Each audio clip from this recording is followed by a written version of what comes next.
మనం రోజుకు 3 పూటలా ఎంతో ఇష్టంగా తినే ఆహారం అసలు సురక్షితమైన పచ్చటి పంటల వెనుక దాగున్న కెమికల్స్ మన శరీరంలోకి ఎలా చేరుతున్నాయి? ఈ ప్రశ్నలకు సమాధానం వెతికే ప్రయత్నంలో టాలీవుడ్ చందమామ కాజల్ అగర్వాల్, బాలీవుడ్ నటుడు శ్రేయస్ తల్పాడే సరికొత్త సోషల్ మీడియా మూవ్మెంట్కు శ్రీకారం చుట్టారు. తాము నటిస్తున్న latest movie the India story ప్రమోషన్స్లో భాగంగా వీరిద్దరూ కలిసి #వాట్స్ ఆన్ యువర్ ప్లేట్ అనే వినూత్న ఛాలెంజ్ను ప్రారంభించారు. సమంత, రకుల్ ప్రీత్లకు కాజల్ సవాల్. ఈ ఛాలెంజ్లో భాగంగా కాజల్ అగర్వాల్ తన భోజనం పళ్ళెం ఫోటోను సోషల్ మీడియాలో షేర్ చేస్తూ మనం తినే ఆహారంలో పురుగుల మందుల కల్తీ ఎంతవరకు ఉందనే కోణంలో ఆలోచన రేకెత్తించే పోస్ట్ పెట్టారు.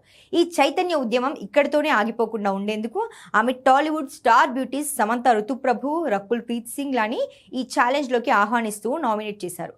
మరోవైపు శ్రేయస్ తల్పాడే కూడా ఈ క్యాంపెయిన్లో భాగమవుతూ ప్రతి ఒక్కరూ తాము తినే ఆహారంపై మరింత అవగాహన పెంచుకోవాలని, ఈ సవాల్ను స్వీకరించి తమ భోజనం ఫోటోలను షేర్ చేయాలని పిలుపునిచ్చారు.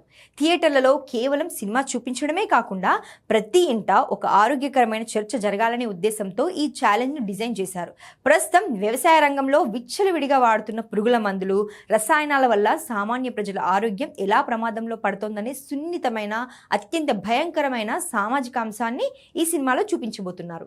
ఈ crazy socio realistic drama July 24, 2026న హిందీ, తెలుగు, తమిళ భాషల్లో ప్రపంచవ్యాప్తంగా విడుదల కానుంది.